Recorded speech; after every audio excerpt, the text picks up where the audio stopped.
हमारे चैनल को सब्सक्राइब करें और बेल आइकन दबाएं।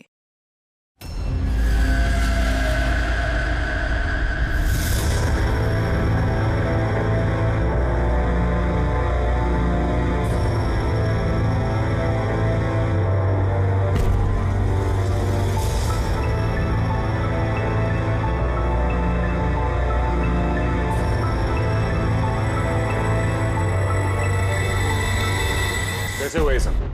हाँ? पता नहीं सर ये सब कैसे हुआ। एक कॉल अटेंड करने के लिए बाहर गई और जब वापस आई तो ये सब। तुम्हारे अलावा और कौन कौन दोस्त है आयशा के यहाँ पे? सर ये प्रीति और ये विशाल है सर, आयशा का बॉयफ्रेंड। देख के लगता है कि आयशा का किसी के साथ हाथापाई तो नहीं हुई है। ये फोन रिसीव करने के लिए बाहर गई और वहां पहले से खूनी इसका इंतजार कर रहा होगा। मतलब सर ये खूनी ने सब प्लानिंग करके किया? नहीं पंकज, ये प्लान मर्डर तो नहीं लगता, क्योंकि अगर प्लान किया होता तो उसने किसी और हथियार का इस्तेमाल किया होता, ना कि कांच का। मतलब अचानक यहाँ पे कोई गुस्सा हो गया होगा आयशा पे और मार दिया होगा। लगता तो कुछ ऐसा ही है फ्रेडी। आयशा का यहाँ पे किसी के साथ कोई झगड़ा वगैरह हुआ था? कोई कहा सुनी? हाँ? ऐसे चुप रहने से काम नहीं चलेगा। ये सीसीटीवी कैमरा है, फुटेज देखेंगे तो पता चल ही जाएगा। सॉरी सर, सीसीटीवी कैमरे काम नहीं कर रहे हैं। व्हाट? सीसीटीवी काम नहीं कर रहा? इतनी लापरवाही? सर वो कल आखिरी गाने के दौरान धुएं की वजह से शायद टेक्निकल एरर आ गया है। मैं जल्दी ठीक करवा लूंगा। ठीक कराओगे जब तुम्हारा ये क्लब वापस खुलेगा। जब तक ये केस सॉल्व नहीं होता तुम्हारा क्लब बंद। सर मुझे लगता है ये खून सौरभ ने किया है। आमिर बाप की बिगड़ी औलाद है। Hey, can I get you a drink? I mean, क्या पियेंगे आप? क्यों? तुम वेटर हो? By the way, I'm Saurabh. और आप? देखो, अगर तुम इस दुनिया के अकेले लड़के होते, तब भी मैं तुम पे कोई इंटरेस्ट नहीं दिखाती। तो ये नाम वाम पूछ के टाइम वेस्ट करना बंद करो।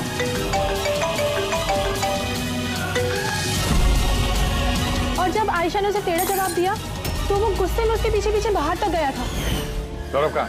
सर वो तो नहीं है। तुमसे कहा था ना मैंने, कोई भी इस क्लब से बाहर नहीं जाएगा।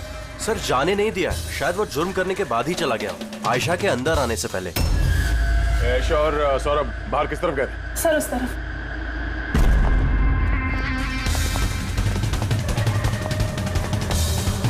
सर खून का निशान। तो यहां से आयशा अंदर गई थी।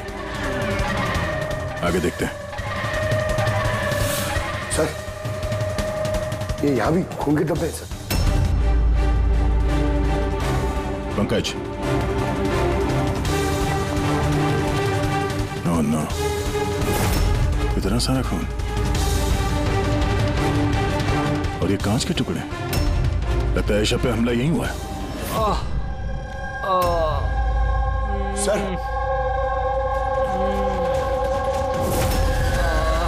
और नो, कहीं सौरभ तो नहीं? इसकी हालत बहुत खराब है, एम्बुलेंस को फोन करो जल्दी। इस क्लब में इतने सारे लोगों के बीच एक लड़की का खून हो जाता है। बाउंसर्स का अता पता नहीं, सीसीटीवी कैमरा है पर काम नहीं कर रहा। और तो और यहाँ पे किसी ने कुछ होते हुए देखा नहीं है ना। कमाल की बात। आयशा मुझे छोड़कर नहीं जा सकती, हमें आना ही नहीं चाहिए था। विशाल प्लीज, अपने आप को दोष मत दो। प्लीज संभालो अपने आप को। आपकी सहेली का यहाँ खून हुआ है और आपका ये रवैया है? अब तक यहाँ जो कुछ भी हुआ है उससे ये लगता है कि खूनी यहाँ पर आयशा को मारने के इरादे से तो नहीं आया था, तैयारी के साथ नहीं आया था। यहाँ इस क्लब में कुछ ऐसा हुआ जिसकी वजह से वो गुस्सा हो गया और उसने आयशा का खून कर दिया और साथ में सौरभ पे भी हमला किया। मुझे लगता है कि वो खूनी आप सब में से कोई एक है। बड़ी पंकज, यहाँ जितने हैं सबके डिटेल्स ले लो। माफ कीजिएगा रहमा जी, मैंने अपनी तरफ से बहुत कोशिश की, लेकिन अब मैं आपकी और ज्यादा मदद नहीं कर पाऊंगा। इट्स ओके डॉक्टर, आपसे जो कुछ भी बन पड़ता था आपने सब कुछ किया। अब हम इससे ज्यादा और क्या कर सकते हैं?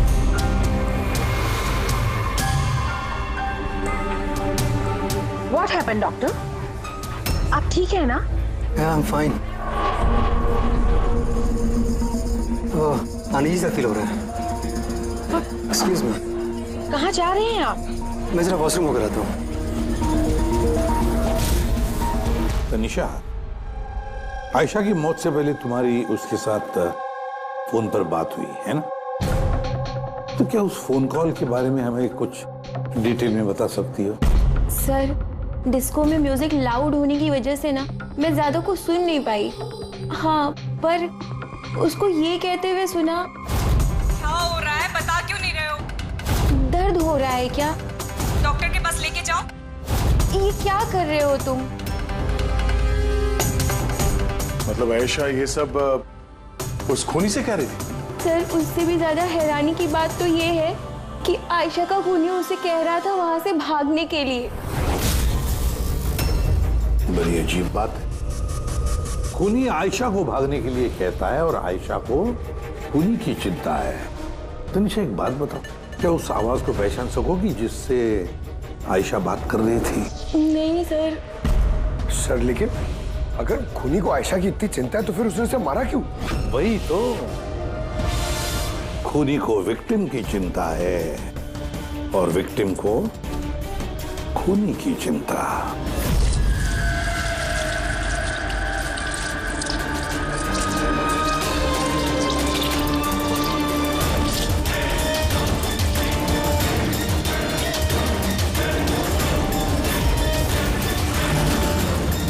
क्या कर रहे हो तुम? क्या चाहिए तुम्हें?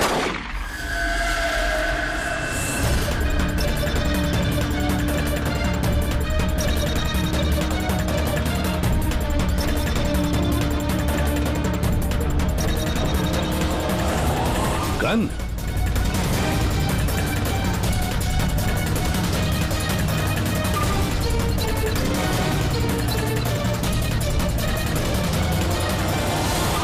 सर, इसके सर पे जो गोली लगी है उसके अलावा इसके पूरे शरीर पे कहीं भी चोट के कोई निशान नहीं है।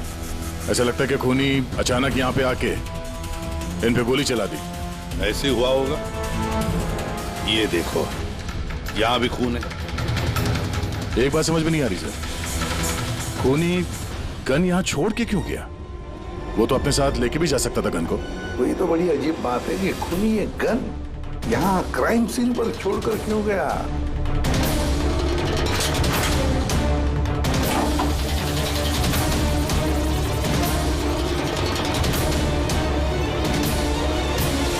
सर, ये देखिए, नीचे यहाँ पे ये टेप चिपका हुआ था। वॉश बेसिन के नीचे टेप? लगता है यहाँ टेप से कुछ चिपकाया था जो अभी यहाँ नहीं है। शायद इस केस से रिलेटेड कुछ हो। जरूर देखते हैं। रहमा जी, डॉक्टर यशवंत आपके डॉक्टर थे? जी हाँ। आप लोग यहीं पे बैठे थे इसी टेबल पर? जी हाँ, वो दरअसल मेरी बीमारी के सिलसिले में मुझे यहाँ पर मिलने के लिए आए थे। बहुत ही अच्छे और नेक दिल इंसान थे। आज जब आप उनसे बात कर रही थी तो आपको लगा कि किसी बात को लेकर वो परेशान थे? परेशान तो नहीं, लेकिन हाँ, अचानक उनकी तबीयत खराब हो गई थी मेरे सामने और वो एक्सक्यूज मी बोल के वॉशरूम के लिए चले गए। मैं तो सोच भी नहीं सकती थी कि ऐसा कुछ हो जाएगा। सर, ये कॉफी शॉप के मैनेजर है। यहाँ के भी सीसीटीवी कैमरे काम नहीं कर रहे। सर, 2 घंटे पहले तक तो काम कर रहे थे, पर अचानक कोई टेक्निकल प्रॉब्लम हो गई। उसने इंजीनियर को बुलाया हमने।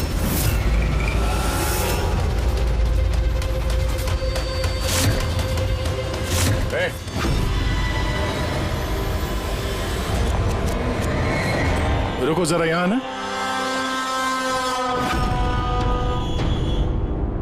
हेलो सर, कैसे हो आप? मेरा हाल चाल छोड़ो, अपने सुनाओ। तुम दोनों यहाँ क्या कर रहे हो? वो ऐसे ही टहलने आए थे। कॉफी शॉप में टहलने आए थे? कल रात तुम्हारी सहेली का खून हो गया। तुम्हारा दूसरा दोस्त रो रो के उसका बुरा हाल है और तुम दोनों यहाँ कॉफी शॉप में टहलने आए, तो यहाँ पर भी एक खून हो गया। ये कैसा संयोग है, हैं? सच में संजोगी है सर, क्योंकि हम तो जानते भी नहीं कि डॉक्टर यशवंत है कौन। हेलो, ले आओ उसे ब्यूरो में। ओके जी, okay, thank you very much. पता है पंकज, बहुत सारे लोग थे डिस्को में जब आयशा का खून हुआ, और एक एक का फोन ट्रैक करना कि मर्डर के वक्त आयशा और यशवंत के पास तो नहीं था कोई। ये मेरी तो आंखें दर्द करने लगी है।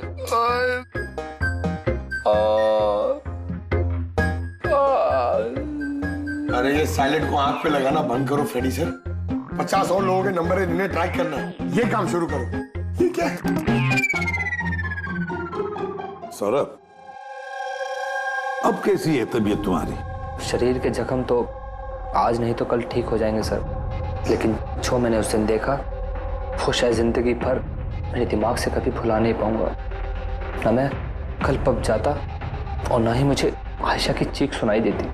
लेकिन आयशा के पीछे पीछे तो तुम गए थे, उसने तुमसे ठीक से बात नहीं की, इसलिए। ये बात सच है सर कि मैं आयशा के पीछे गया, क्योंकि जब मैंने उसे ड्रिंक ऑफर की तो उसने मना कर दिया सर, और इनफैक्ट उसने मेरी इंसल्ट भी की, तो मुझे बहुत बुरा लगा सर, इसलिए मैं उसके पीछे गया।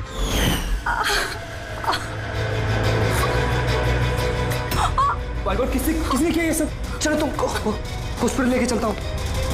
हे रुक आओ। और फिर? मुझे अभी भी याद है कि सर, जब मैंने उसकी कलाई पकड़ी तो बिल्कुल भी नॉर्मल नहीं थी, वो आम इंसानों जैसी कलाई थी ही नहीं। मुझे बिल्कुल अजीब सा एहसास हुआ सर।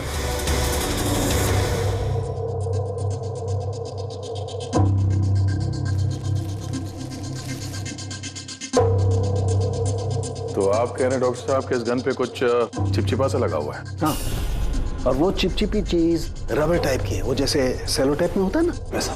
Cello tape gun? ओह, तो खूनी ने पहले से गन वहां वॉश बेसिन के नीचे छुपा के रखी थी, तो ये मर्डर एक प्लान्ड मर्डर था। हाँ, लेकिन ये गन जिससे यशवंत का खून हुआ है और ये कांच जिससे आयशा का खून हुआ है, इन दोनों पे भी कोई भी उंगलियों के निशान नहीं मिले। लेकिन भाई, इस कांच के टुकड़े पर एक खास तरीके की कुछ केमिकल लगा हुआ है, जैसे कि वो प्लास्टिक केमिकल। अब ये इस पर क्यों लगा हुआ था, इसका क्या इस्तेमाल है, ये पता लगाना भी बाकी है। लेकिन यही केमिकल इस गन पर भी लगा हुआ है, दोनों पर। डॉक्टर साहब, आप तो कह रहे थे कि इस गन पे वो सेलो टेप का गम लगा हुआ था। वो तो है ही, उसके अलावा ये भी है। इसके अलावा ये केमिकल भी है? यानी ये दोनों मर्डर, इनका आपस में कोई ना कोई कनेक्शन जरूर है, और जुबिन का और प्रीति का दोनों क्राइम सीन पे होना कोई सहयोग नहीं था। बिल्कुल, तुम बिल्कुल ठीक कह रहे हो, और तुम्हारी बात ये एक और चीज प्रूव करती है। इन दोनों की लाशों पर मुझे एक जैसे फेरोमोन्स मिले। फेरोमोन्स यानी वो केमिकल जिनसे खुशबू आती है? हाँ, यशवंत और आयशा, इन दोनों की लाशों पर एक जैसी खुशबू। इसका मतलब बात साफ है, या तो दोनों एक जैसा परफ्यूम लगाते थे या फिर दोनों का खून ही एक ही था। जनरली एक औरत लेडीज परफ्यूम लगाती है और एक आदमी जेंट्स परफ्यूम। अब ये दोनों एक ही तरह का परफ्यूम लगाए, चांस थोड़ा कम है, यानी इन दोनों का खूनी तो एक ही है। आयशा की मौत के बारे में दो बातें पता चली है, एक उसकी दोस्त तनीषा ने बताई और दूसरी सौरभ ने बताई। तनीषा ने बताया कि खूनी ने आयशा को वहां उस पब में से भाग जाने के लिए कहा। अब दुनिया में ऐसा कौन सा खूनी है जो जिस इंसान को मारने गया है उसी से कहता है कि तू यहां से भाग जा? तो फिर खून करने आया ही था क्यों? नहीं नहीं नहीं नहीं नहीं नहीं नहीं, गड़बड़ है, कुछ ना कुछ तो गड़बड़ जरूर है। और सर वो दूसरी बात कौन सी? दूसरी बात सौरभ ने बताई। सौरभ ने कहा कि खूनी की कलाई कुछ अजीब सी थी, आम इंसान की तरह नहीं थी कलाई। शायद कलाई में रिस्ट वॉच या ब्रेसलेट हो। फ्रेडी जरा दिमाग लगा के बोलो, समझे? सर, हाँ सर, दोनों क्राइम सीन में एक नंबर कॉमन है सर। किसका क्राइम? आयशा के बॉयफ्रेंड विशाल का सर। विशाल? विशाल? ये विशाल तो कॉफी शॉप में दिखाई नहीं था, तो फिर ये कॉफी शॉप में पहुंचा तब?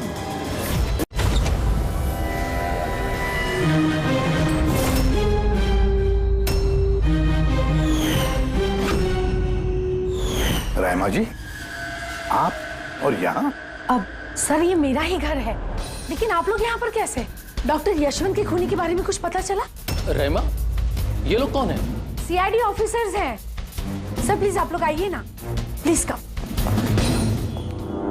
सीआईडी? और सर ये मेरे हस्बैंड हैं और ये मेरा छोटा बेटा संदीप। और बड़ा बेटा विशाल, वो कहाँ है? लेकिन बात क्या है सर? मनन जी, बात यह है कि हमें शक है कि डॉक्टर यशवंत और आयशा के खून में हमें लगता है शायद विशाल का कोई हाथ है। ये आप क्या कह रहे हैं? आरोप साबित नहीं हो पाया, किसी को पकड़ नहीं पाया, तो किसी को भी फंसा देंगे आप? देखिए, सीआईडी का काम है मुजरिम तक पहुंचना, ना कि किसी बेगुनाह को पकड़ के ये केस बंद कर देना। अब जरा प्लीज विशाल को बुलाइए। भैया खून नहीं कर सकते, अब प्लीज उन्हें पकड़ के लेके नहीं जाना। संदीप बेटा, हम तुम्हारे भैया को पकड़ने नहीं आए, और ना हम ये कह रहे हैं कि तुम्हारे भैया ने कुछ किया है। हम तो तुम्हारे भैया से कुछ सवाल करने वाले हैं, और क्या। आप लोगों को मुझ पर शक है? एक मिनट विशाल, तुम अंदर जाओ, मैं इन सीआईडी वालों को तुम्हें परेशान नहीं करने दूंगा। देखिए, सीआईडी के काम में दखल देना भी एक जुर्म है, इसलिए प्लीज हमें अपना काम करने दीजिए। विशाल,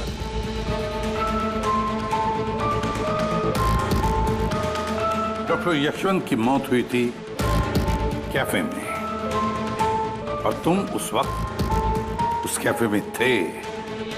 क्यों? किस लिए गए थे तुम? सर, मैं तो वहां पर जुबैन और प्रीति से मिलने गया था। मुझे नहीं पता था कि यशवंत अंकल वहां पर मम्मी से मिलने आने वाले हैं। आयशा के साथ तुम्हारी अनबन चल रही थी ना? मुझे बहुत बड़ा सदमा लगा है उसकी मौत का।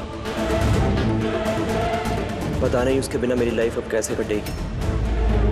मैं कुछ दिन अकेला रहना चाहता हूँ। ठीक है, जा सकते हो तुम।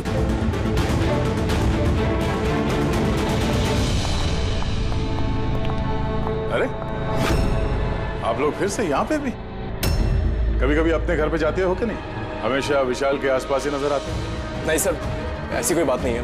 एक्चुअली बहुत उदास है ना आजकल, तो हमने सोचा कि उसके साथ ही रहें। बहुत जिगरी दोस्ती है, हाँ?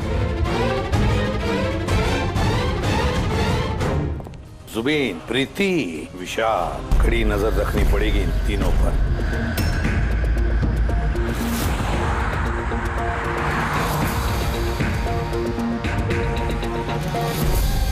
तीनों के घर पे इतने कैमरा फिट किए ना फ्रेडी सर, फिर मक्खी भी मिठाई पे बैठेगी ना तो पता चल जाएगा। वैसे काम वाला, दूध वाला और सब्जी वाला, इनके जरिए खुफिया कैमरा बिठाने का आइडिया बड़ा अच्छा था। अच्छा था ना?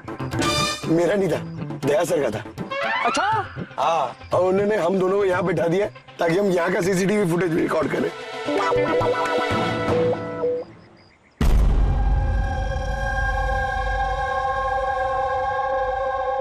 अरे बॉस, एक बहुत ही बड़ा सुराग हाथ लगा है जो इस केस की जड़ तक पहुंचा सकता है हमें। तू तो कब बताएगा? अरे बता रहा हूं ना। तो फिर बताना जल्दी यार। अरे यार, सांस तो लेने दो। तुम्हें याद है वो टूटे हुए ग्लास पर और गन पर मुझे वो प्लास्टिक केमिकल मिला था? हाँ सर, क्या है वो केमिकल? वो है ग्राफीन, जो नकली चमड़ी, आर्टिफिशियल स्किन बनाने के काम में आता है। Artificial skin? हाँ, prosthetic skin. Prosthetic skin, prosthetic. Daya, याद है सौरभ ने क्या बताया था कि खूनी के हाथ में उसने कुछ अजीब सा देखा था? Prosthetic skin, prosthetic arm. तो ये खून किसी रोबोट के जरिए तो नहीं हो रहे? अच्छा, खूनी का यूं मदद मांगना कैसा तो नहीं कि ये खून अनइंटेंशनली हो रहे हैं, बिना चाहे? नहीं दया, बिना चाहे खून कैसे हो सकता है? रही बात इस रोबोटिक आर्म की, ये रोबोटिक आर्म तो किसी के इशारे पर ही चलेगी ना। क्या साल के ऐसा कोई आदमी है जो इस रोबोटिक्स में प्रोस्थेटिक आर्म बोल, रोबोटिक आर्म बोल, पूरे रोबोट के बारे में अच्छी तरह से जानकारी रखता है? हाँ है ना, डॉक्टर जैस्मीन। मिलते हैं इस डॉक्टर जैस्मीन से।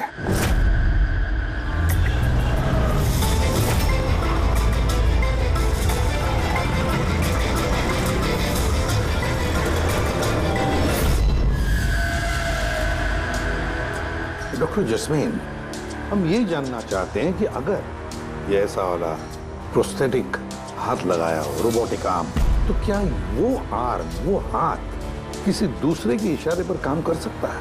मतलब नकली बाजू लगाया गया है ए को, लेकिन इस बाजू से क्या काम करवाना है इसका कंट्रोल ए के पास नहीं बल्कि बी के पास है।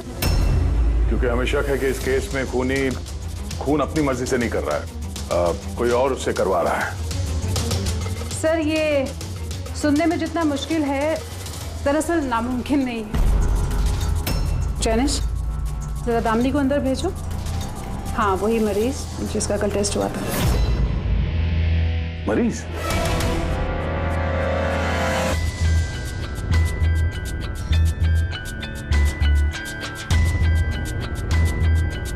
सर, दामिनी ने अपना दाहिना हाथ फैक्ट्री में काम करते हुए गंवा दिया था। हाँ सर, मशीन में आ गया था मेरा हाथ, इसलिए हमने इसे ये लू काम लगाया है, जिसका कंट्रोल इंसानी दिमाग के पास ही है। एक नकली बाजू इंसानी दिमाग के जरिए काम कर रहा है, मगर कैसे? सर, साइंस ने बहुत तरक्की कर ली है। ये योला यानी लूक आर्म अपने आप में एक नया और पहला आविष्कार है। मान लीजिए इसमें एक चिप है, या यूँ कहिए इसमें एक सॉफ्टवेयर है जो इंसान के दिमाग की फ्रीक्वेंसी को पकड़कर ठीक वैसे ही काम करता है जैसे एक नॉर्मल ह्यूमन बीइंग का हैंड, उठना, बैठना, चलना, ये सभी कमांड्स को समझता है। ग्रेट, साइंस ने वाकई बहुत तरक्की की है। वाकई रोबोटिक आर्म।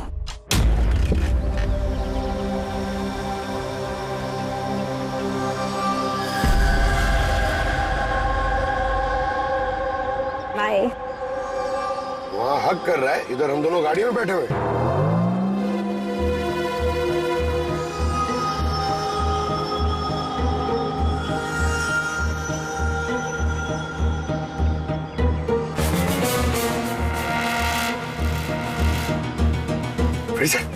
ये विशाल तो प्रीति के घर जा रहा है।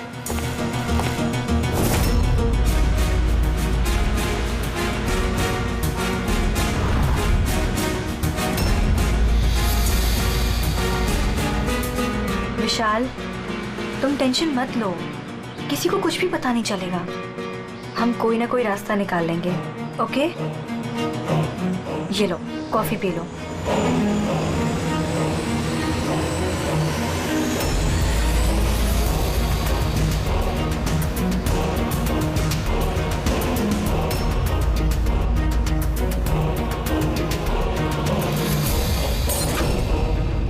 विशाल, Preeti, are you okay? Preeti भाग, प्रीति भाग, भाग।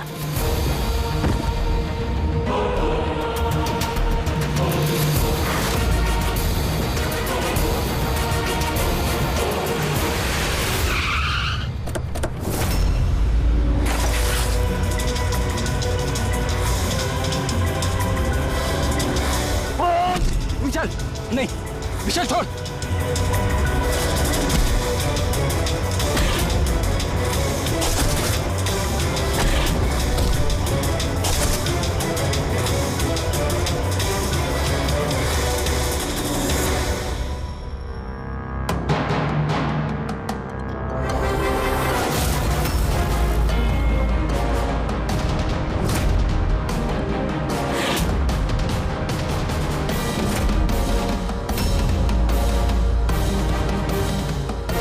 मैं मानता हूं आयशा और डॉक्टर यशवंत का खून मेरे ही हाथ से हुआ था। तुम यहाँ क्या कर रहे हो? क्या हुआ? क्या हो रहा है ये? मुझे नहीं पता क्या हो रहा है मेरे हाथ को। कुछ प्रॉब्लम? क्या हो रहा है, बता क्यों नहीं रहे हो? डॉक्टर के पास लेके जाओ। ये क्या कर रहे हो? ये क्या कर रहे हो? आयशा भागो यहाँ से, भागो, मैं बोलता हूँ ना भागो। आयशा!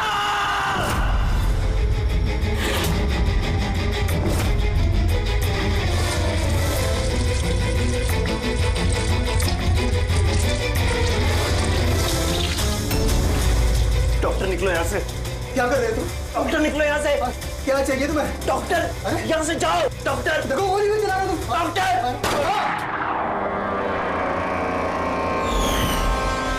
मैं क्या करूं सर, मेरे हाथ पर कोई कंट्रोल नहीं। क्या तुम्हारे हाथ पर कंट्रोल ही नहीं रहता? इसका क्या मतलब है? न जाने अचानक कभी कभी क्या हो जाता है। इसीलिए तुमने आयशा को वहां से भाग जाने के लिए कहा? हाँ सर, मैंने आयशा को वहां से भागने के लिए कहा था। आयशा भागो यहाँ से, भागो। और मैंने पूरी कोशिश करी थी कि मैं डॉक्टर यशवंत पर गोली ना चलाऊं। डॉक्टर यहाँ से जाओ। एक बात बताओ, क्यों गए थे तुम कैफे में? मैं वहां पर डॉक्टर यशवंत से अपना हाथ फिक्स कराने गया था और जुबीन, प्रीति मेरी मदद कर रहे थे, क्योंकि मैं अपने घर पर नहीं बता सकता था कि आयशा का मेरे हाथों से खून हुआ। मैं जानता हूं सर, मेरी बात पर यकीन करना बहुत मुश्किल है, लेकिन सच यही है, खून मैंने नहीं बल्कि मेरे हाथ ने किया है। डॉक्टर जस्मीन, ये विशाल जो कह रहा है, क्या ये सच है? मेरा मतलब है, क्या ये मुमकिन है कि एक रोबोटिक आर्म अपना ही दिमाग डेवलप करता है और फिर उसी दिमाग को लगा के कुछ भी कर सकता है? चांसेस कम है सर, मगर हाँ, अगर हाथ के अंदर लगे सॉफ्टवेयर को कोई हैक कर ले तो ऐसा हो सकता है। क्या प्रोस्थेटिक हाथ में लगा हुआ सॉफ्टवेयर हैक किया जा सकता है? हाँ दे, हैक हो सकता है, पॉसिबल है। जब हैकर इस नकली हाथ की चिप हैक कर लेता है तो ये नकली हाथ उस आदमी के दिमाग से नहीं चलता जिसके शरीर में ये लगा है, बल्कि ये नकली हाथ चलता है हैकर के दिमाग से। मतलब किसी ने विशाल के इस रोबोटिक आर्म के सॉफ्टवेयर को हैक किया और फिर उससे खून करवाया। सर, इससे अच्छा तो मैं एक बाजू के सहारे ही अपनी जिंदगी काट लूं, जो हाथ दूसरों की जान का दुश्मन बन जाए। ऐसा हाथ मुझे नहीं चाहिए सर। विशाल, एक बात बताओ, जब तुम्हारा ये हाथ तुमसे कहता है कि वो किसी को मारना चाहता है, तब तुम क्या सोचते हो? क्या होता है तुम्हारे दिमाग में? कैसी अवस्था होती है तुम्हारी? सर, 2-3 मिनट लगते हैं। मैं पूरी कोशिश करता हूं अपने हाथ को काबू में करने की, लेकिन 2 मिनट के बाद जीत मेरे हाथ की होती है सर।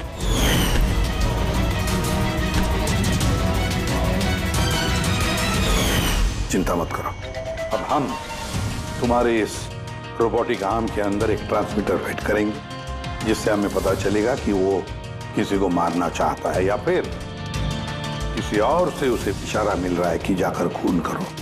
ये भी हमें पता चल जाएगा। वैसे एक बात बताओ विशाल, ये तुम्हारा असली हाथ गंवाया कैसे? सर, मैं पिछले साल खंडाला जा रहा था और एक रोड एक्सीडेंट।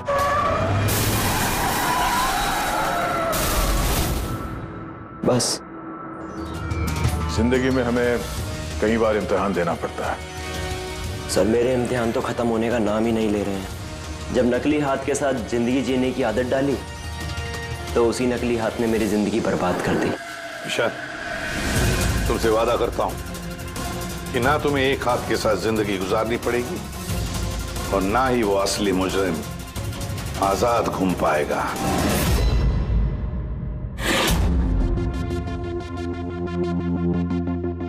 विशाल, मुजरिम ने पहले विशाल से आयशा का खून करवाया। आयशा, जिससे विशाल बेहद प्यार करता था।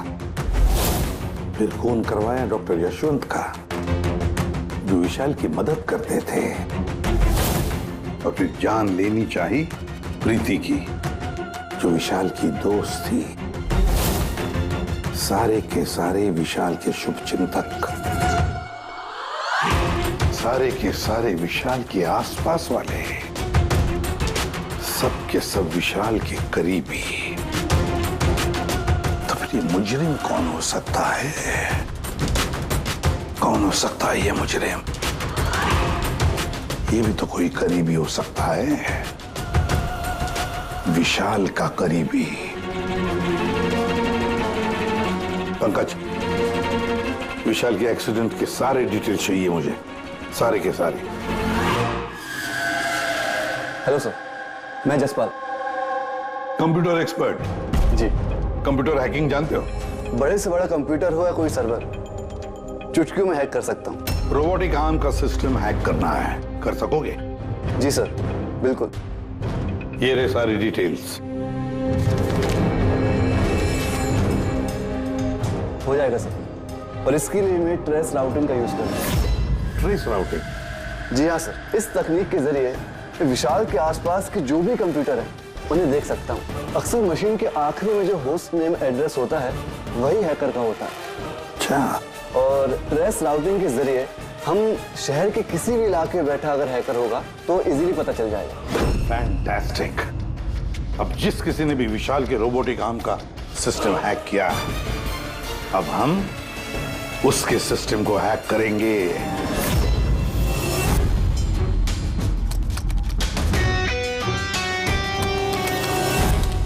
ये देखिए सर, इस वक्त विशाल के आसपास ये सारे कंप्यूटर चालू हैं और इन्हीं में से एक कंप्यूटर है उस हैकर का। बस एक बार पता चल जाए वो कंप्यूटर कौन सा है, फिर हमारा काम आसान हो जाएगा। जसपाल जल्दी करो, हमारे पास वक्त बहुत कम है।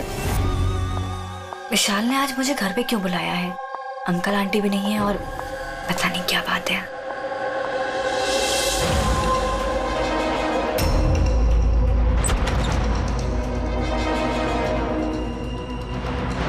विशाल,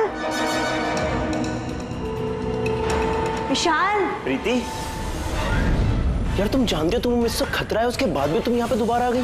विशाल, तुमने तो मुझे फोन करके यहाँ बुलाया। मैंने? हाँ। मैंने कब बुलाया? तुमने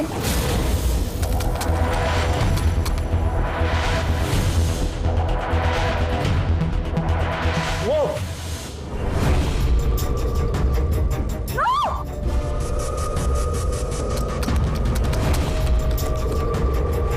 भागो यहाँ से। विशाल, विशाल प्लीज भागो यहाँ से। Vishal please, Vishal, Vishal please.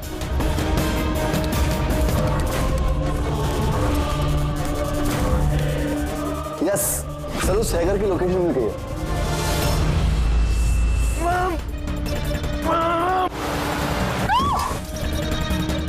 Vishal, no, Vishal, Vishal.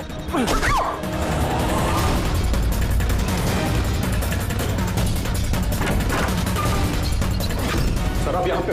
Vishal please.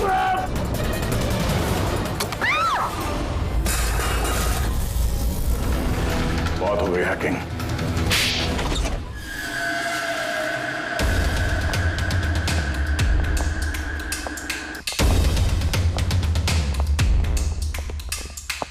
फिर आ गए आप लोग। अब ये मत कहिएगा कि आप विशाल को पकड़ने के लिए आए। जी नहीं, हम विशाल को पकड़ने नहीं आए, खूनी को पकड़ने के लिए, जो इस वक्त यहाँ पर मौजूद है। नहीं, और यहाँ पर क्या कह रहे हैं आप? अब अपना झूठा इल्जाम आप किसके ऊपर लगाने आए हैं? मनन जी, पिछले साल एक गाड़ी का एक्सीडेंट हुआ था कंडाला में। 3 लोग थे उस गाड़ी में। 22 साल का लड़का विशाल, 15 साल का बच्चा संदीप और 9 साल की छोटी बच्ची सोनिया। गाड़ी विशाल चला रहा था। कार का एक्सीडेंट बहुत बुरा था। बच्ची सोनिया की जगह पे मौत हो गई और संदीप पैरालाइज हो गया। ये अभी चल नहीं सकता। ये सब आपको कैसे पता चला अंकल? इस एक्सीडेंट में सबसे कम चोट लगी विशाल को। हालांकि जो चोट लगी वो कम नहीं, विशाल को अपना हाथ गंवाना पड़ा। वैसे विशाल आपका सौतेला बेटा है ना? सर विशाल मेरे लिए सके से भी बढ़कर है सर। आई रिक्वेस्ट यू, आप विशाल के लिए सौतेला शब्द यूज मत कीजिए सर। आई एम सॉरी मनन जी, काश सभी माता पिता आप जैसा विचार करते हैं। काश रहमा जी ऐसा विचार करती है ना रहमा जी।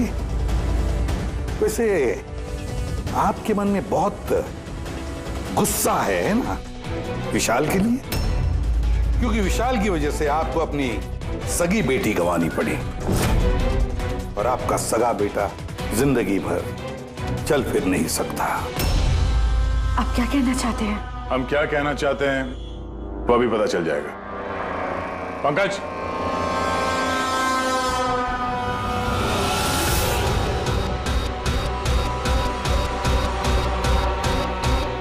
सॉरी आंटी, लेकिन मैंने इन्हें सब कुछ बता दिया कि आप ही के कहने पर मैंने ये सब किया। मैंने ही उन सॉफ्टवेयर्स को हैक किया था और मैंने सभी जगहों की सीसीटीवी कैमरास को भी हैक करके बंद किया।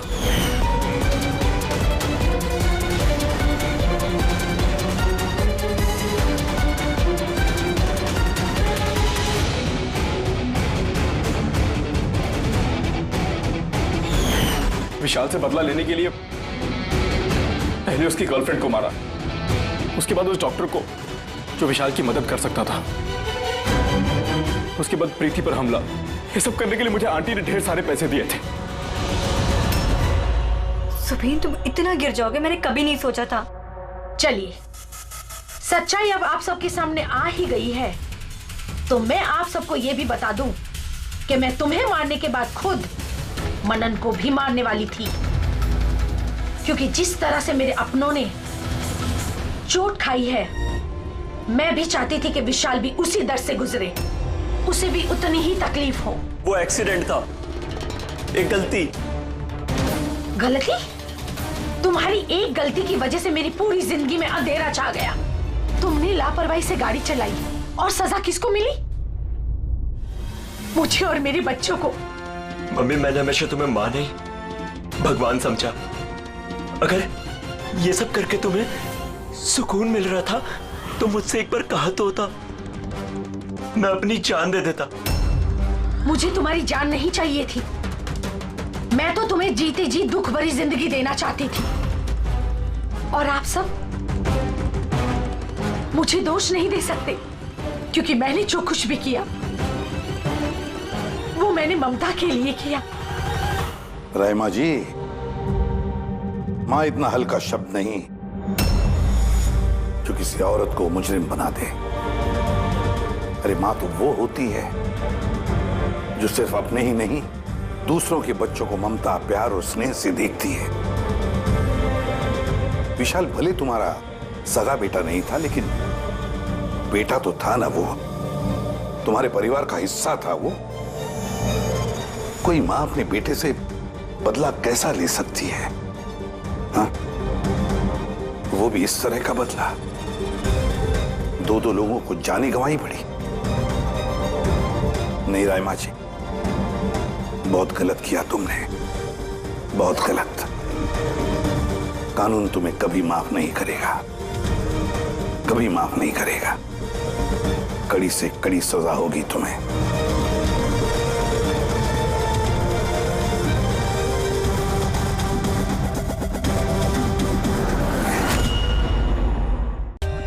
For more updates, subscribe to our channel, click the show links and enjoy watching the videos.